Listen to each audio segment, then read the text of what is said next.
Hello guys, story शुरू करते हैं। शेर खान उस आदमी का फ़ोन रख कर थोड़ी देर सोचता है कि उसे क्या करना चाहिए। तभी वो अपने आसपास देखता है तो उसे सब परेशान नज़र आते हैं। लेकिन जब वो ऊपर बंदिश के कमरे की तरफ देखता है तो बंदिश उसे नज़र नहीं आता। वो सोच में पड़ जाता है आखिर उसे क्या करना चाहिए, क्योंकि इस वक्त घर के हालात भी ऐसे थे कि बंदिश का यहाँ रहना ज़रूरी था। लेकिन शेर खान अच्छी तरह जानता था, एक बार बंदिश को पता चल गया कि उस लड़की को देखा गया है और अपने आप को रोक नहीं पाएगा, उसी टाइम वहाँ चला जाएगा। अब शेर खान बहुत बड़ी दुविधा में फंस चुका था। तभी शेर खान सोचता है उसे एक बार दक्ष से बात करनी चाहिए, क्या पता दक्ष इसका कोई हल बता दे। तभी वो देखता है दक्ष उसे कहीं नज़र नहीं आता। तभी वो एक नौकर को अपने पास बुलाकर दक्ष के बारे में पूछता है तो नौकर उसे बताता है कि दक्ष बाबा दादाजी को रूम में छोड़कर बाहर चले गए। शेर खान सोचता है दक्ष इस वक्त कहाँ गया। तभी उसे याद आता है शाम को जब डॉक्टर ने कहा था कि उसकी मम्मी पापा को कल सुबह तक होश आ सकता है, तो दक्ष अपने दादाजी को लेकर घर आ गया था और उन्हें आराम करने के लिए कहता है। उसे दक्ष की हालत भी याद थी, जो काफ़ी ज़्यादा थका हुआ लग रहा था, जिसका दिमाग बिल्कुल भी शांत नहीं हो पा रहा था। शेर खान सोचता है क्या दक्ष कहीं पर रिलैक्स होने के लिए गया है। तभी वो अपने आदमी को फ़ोन करके दक्ष के बारे में पता करने के लिए कहता है। फिर फ़ोन रख कर अपने कमरे में टहलने लगता है। थोड़ी देर हिम्मत करके शेर खान बंदिश के कमरे की तरफ जाकर देखता है तो बंदिश अभी भी वैसे ही सोफे पर बैठा उस दीवार की तरफ देख रहा था। ये देखते ही शेर खान वापस अपने कमरे में आ जाता है। उसे अभी भी कुछ समझ नहीं आ रहा था। तभी उसके पास उसके एक आदमी का फ़ोन आता है जो उसे बता रहा था कि दक्ष बाबा बार में हैं और वो एक बार काउंटर पर बैठकर शराब पी रहा है। ये सुनकर शेर खान अपने उस आदमी से कहता है उस पर नज़र रखना, वो कहीं और ना चला जाए, कहीं किसी झगड़े में ना पड़ जाए, वो इस वक्त परेशान है। ये सुनकर उसका आदमी कहता है ठीक है सर, हमने उस पर नज़र बनाए रखी, आप चिंता मत कीजिए, दक्ष बाबा के आसपास ही रहेंगे। फिर वो फ़ोन रख कर थोड़ा दूर जाकर खड़ा हो जाता है ताकि दक्ष उसे देख ना सके। दक्ष उसे देख लेता है तो वो गुस्से में उस आदमी को वहाँ आने के लिए कह देता है और तभी दक्ष की ऐसी हालत नहीं थी कि वो दक्ष को यहाँ पर छोड़कर अकेला जाए। वो आदमी देखता है एक लड़की दक्ष के आसपास घूम रही है। वो लड़की दक्ष के पास जाती है और उसे ड्रिंक करने के लिए कहती है। एक ड्रिंक करने के बाद वो दक्ष की तरफ देख कर कहती है क्या बात है, आज काफ़ी परेशान लग रहे हो। हमेशा तो तुम जब भी यहाँ आते हो बहुत इंजॉय करते हो, लेकिन आज तो तुम अलग ही दुनिया में लग रहे हो। दक्ष उस लड़की की तरफ देखता रहता है।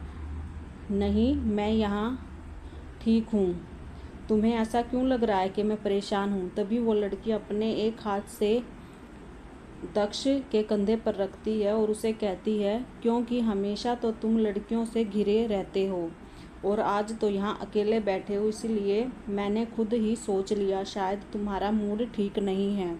ये सुनकर दक्ष उस लड़की की तरफ देखता है और कहता है नहीं, ऐसी कोई बात नहीं है, मेरा मूड बिल्कुल ठीक है। वो लड़की दक्ष का हाथ पकड़ कर कहती है चलो एंजॉय करते हैं। तभी दक्ष कहता है कौन सा एंजॉय करना चाहती हो तुम। लड़की, जो तुम एंजॉय करवाना चाहो, मैं तो हर एंजॉयमेंट के लिए तैयार हूँ। ये सुनकर दक्ष मुस्कुराता है और उसे खींचकर अपने पास कर लेता है और उसकी कमर पर हाथ रख कर कहता है चलो फिर, जब तुम यही चाहती हो तो यही सही। वो उसे कमर से पकड़कर एक प्राइवेट रूम में ले जाता है और वहाँ जाकर उस प्राइवेट रूम का दरवाज़ा अंदर से बंद कर लेता है। वो आदमी जो अब तक दूर खड़ा होकर ये सब देख रहा था, वो पास आता है और उस प्राइवेट रूम के आसपास ही खड़ा हो जाता है। वो जानता था दक्ष अक्सर ऐसी लड़कियों के साथ प्राइवेट रूम हो जाता है। वो जानता था दक्ष अक्सर ऐसी लड़कियों के साथ प्राइवेट रूम में जाता है, क्योंकि दक्ष कहीं ना कहीं अपनी परेशानी ऐसे ही दूर करने की कोशिश करता है। जब से बंदिश की तबीयत खराब होने लगी है, वो आदमी वहीं उसके आसपास ही घूमता रहता है ताकि दक्ष को कोई परेशानी ना हो। अंदर दक्ष उस लड़की को पकड़कर सोफे पर सटा देता है और उसके होठों पर किस करने लगता है। वो लड़की भी उसका साथ देने लग जाती है। धीरे धीरे दोनों ही अग्रेसिव होने लगते हैं। फिर दक्ष उस लड़की को ले जाकर बेड पर पटक देता है। वो लड़की भी कोई ऐतराज नहीं करती, जैसे उसे इन सब की आदत है। तभी दक्ष अपने शर्ट उतार कर फेंक देता है और उस लड़की के पास जाता है। उस लड़की की भी शर्ट निकाल कर फेंक देता है और उसके ऊपर आ जाता है। वो लड़की दक्ष की तरफ देख कर कहती है, आराम से, मैं कहीं भागी थोड़ी ना जा रही हूँ। दक्ष कहता है, तुम अच्छी तरह जानती हो दक्ष को कोई भी काम आराम से करने की आदत नहीं है, और अब तो तुम खुद मुझे यहाँ लेकर आई हो, तो अब ये बिल्कुल भी मत सोचना कि मैं आराम से कुछ करूँगा। तुम एंजॉय करना था तो मैं फुल एंजॉय करवाऊँगा। ये कहते हुए वो उस लड़की के ऊपर आ जाता है और उसे किस करने लगता है। वो लड़की पहले थोड़ी कसमसाती है, लेकिन बाद में वो भी दक्ष का साथ देने लगती है। थोड़ी देर बाद उस कमरे में उस लड़की की सिसकियों की आवाज़ें सुनाई देने लगती है और धीरे धीरे वो आवाज़ काफ़ी बढ़ती जाती है। 2-3 घंटे बाद दक्ष उस लड़की से अलग होता है और बेड पर एक साइड लेट जाता है। वो लड़की उठकर चादर से अपने आप को कवर करती है और दक्ष की तरफ देख कर कहती है, आज तो तुम बहुत ज़्यादा रफ थे, देखो मुझे अभी तक दर्द हो रहा है। ये सुनकर दक्ष उस लड़की की तरफ देखता है और कहता है, प्लीज़ ये मत कहो कि तुम्हें दर्द हो रहा है। इतनी अच्छी तरह जानता हूँ इन सब की तुम्हें पूरी आदत है। तुम हर रोज़ यहाँ आती हो और हर रोज़ किसी एक नए बकरे को फंसाती हो। आज वो बकरा मैं था और मैं भी आज थोड़ा परेशान था, तो मैंने सोचा मैं भी थोड़ा सा एंजॉय कर लेता हूँ। मेरे सामने ये अबला बनने की कोशिश मत करो। तो लड़की चुप हो जाती है, क्योंकि वो अच्छी तरह जानती थी कि दक्ष कौन है और क्या कर सकता है। वो ये भी जानती थी दक्ष को ज़रूर पता होगा वो लड़की यहाँ पर हर रोज़ आती है, हर रात एक नए लड़के के साथ होती है। ये सोचते हुए लड़की चुप हो जाती है और अपने शरीर पर पड़े नीले जख्मों को देखकर शांत हो जाती है। उठकर बाथरूम में चली जाती है। दक्ष उसे देखता रहता है। थोड़ी देर बाद वो लड़की कपड़े पहनकर वहाँ से चली जाती है। उस लड़की के जाने के बाद दक्ष उठता है और वो भी वॉशरूम जाकर फ्रेश होता है। नीचे खड़ा होकर शावर ऑन कर लेता है और अपने मन में कहता है, क्या मैं भी जब भी परेशान होता हूँ यहाँ आकर किसी न किसी के साथ ऐसी हरकतें करता हूँ। अगर भाई को पता चल गया तो पता नहीं मेरे साथ क्या करेंगे। ये सोचते हुए वो शावर लेकर बाहर आता है और अपने कपड़े पहनकर बाहर आ जाता है। थोड़ी देर बाद गाड़ी में बैठकर घर के लिए निकल जाता है। उस क्लब के बाहर जो आदमी अब तक दक्ष पर नज़र रखे हुए था, वो जल्दी से शेर खान को फ़ोन करता है और उसे बताता है कि दक्ष बाबा यहाँ से निकल गए हैं। तो शेर खान कहता है, ठीक है, अब तुम भी अपने घर चले जाओ। जानता हूँ दक्ष अब घर पर ही आएगा, क्योंकि अब रात के 2 बज चुके हैं और उसे सुबह होने का इंतज़ार है। ये कहने के बाद शेर खान फ़ोन रख देता है। आधे घंटे बाद मेंशन के बाहर एक गाड़ी आकर रुकती है और उसमें से दक्ष उतर कर घर के अंदर जाता है। जब दक्ष घर के अंदर जाता है तो उसे लिविंग रूम में सोफे पर शेर खान बैठा नज़र आता है। तभी वो देखता है कि ऊपर से राजन भी आ रहा है। उसके हाथ में पानी का जग था। जब दक्ष घर के अंदर आता है तो उसे लिविंग रूम में सोफे पर शेर खान बैठा नज़र आता है। ऊपर से राजन भी आता है। उसके हाथ में पानी का जग था, जो शायद पानी के लिए ही आया था, लेकिन शेर खान राजन को नहीं देख पाता और वो दक्ष से कहता है, मुझे तुमसे ज़रूरी बात करनी है, मैं बहुत देर से तुम्हारा इंतज़ार कर रहा हूँ। दक्ष शेर खान की बात और उसके परेशान चेहरे को देखकर उसके पास आता और उससे कहता है, क्या हुआ है, साफ साफ बताओ, किस चीज़ को लेकर तुम परेशान हो। तो शेर खान उससे कहता है, यहाँ नहीं, मेरे रूम में आओ, मैं वहीं बात करूँगा। राजन भी ये सब सुन लेता है और वो भी परेशान हो जाता है। वो भी जानना चाहता था कि आखिर शेर खान कि परेशानी की वजह क्या है, क्योंकि वो अच्छी तरह जानता था शेर खान बंदिश का राइट हैंड है। अगर कोई भी परेशानी आती है तो सबसे पहले शेर खान को ही पता चलती है। इसीलिए वो लोग नहीं चाहते थे कि अब बंदिश की ज़िंदगी में कोई भी परेशानी हो। राजन भी पानी का जग को वहीं रखता है और फिर से पानी की बोतल लेकर उनके पीछे कमरे में चला जाता है। जब वो वहाँ जाता है तो दोनों भी उसे देखकर हैरान हो जाते हैं।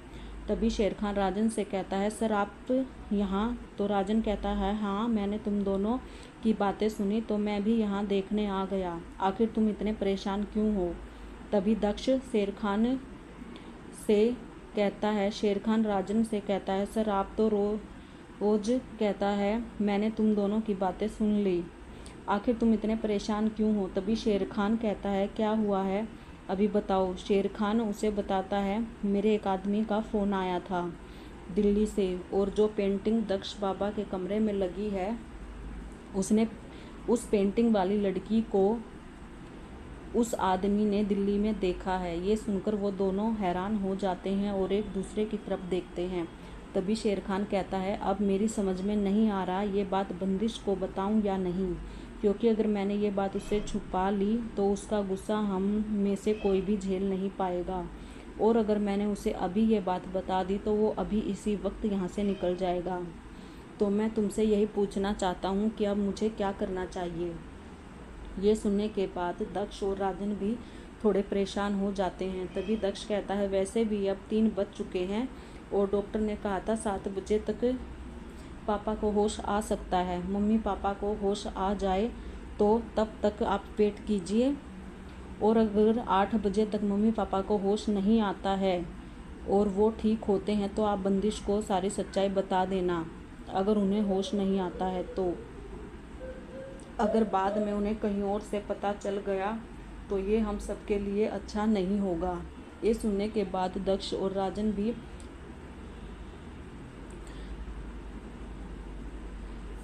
तो बंदिश भाई को बता देना, अगर पता चल गया तो यह हमारे लिए भी अच्छा नहीं होगा। वैसे भी हम सब दक्ष बंदिश की हालत देख चुके हैं कि वो उस लड़की के लिए बिल्कुल पागल है, उसे कुछ भी समझ नहीं आता उसने उस लड़की को कहाँ देखा है और उसका उस लड़की से क्या रिश्ता है। उसे बस उस लड़की को अपने पास रखना है। तो ऐसे में मुझे ज़्यादा दिन तक ये बात नहीं छुपा सकते। ये सुनकर शेर खान को भी सही लगता है कि राजन उन दोनों की तरफ देख कर कहता है, अगर दक्ष बंदिश के साथ गया तो यहाँ पर मम्मी पापा की देखभाल कौन करेगा। इसीलिए अगर बंदिश ये बात सुनते ही उस तलाश में जाता है तो मैं उसके साथ चला जाऊँगा। तभी दक्ष शेर खान की तरफ देख कर कहता है, शेर खान से कहता है, तुम भी भाई के साथ जाओ, यहाँ पर मैं और चिराग सब संभाल लेंगे। अगर हमें लगेगा मम्मी पापा बिल्कुल ठीक है और यहाँ आराम से रह सकते हैं, क्योंकि वैसे भी हमारा मेंशन की सिक्योरिटी बहुत ज़्यादा टाइट है, तो यहाँ पर अब कोई नहीं आ सकता, हम भी वहाँ आ जाएंगे। ये सुनने के बाद शेर खान कहता है, ठीक है चलो अब थोड़ी देर के लिए हम सब भी आराम कर लेते हैं। सब भी वहाँ से चले जाते हैं। इधर बंदिश अब तक उस सोफ़े पर ही बैठा हुआ था और लगातार उस पेंटिंग को देखे जा रहा था। फिर थोड़ी देर बाद उठकर बंदिश भी बेड पर आकर लेट जाता है और अपनी आंखें बंद कर लेता है। आगे की स्टोरी अगले चैप्टर में। अगर आपको स्टोरी पसंद आई तो लाइक कमेंट कीजिए, शेयर कीजिए और हमारे चैनल को सब्सक्राइब कीजिए। स्टोरी सुनने के लिए आप सबका बहुत बहुत धन्यवाद।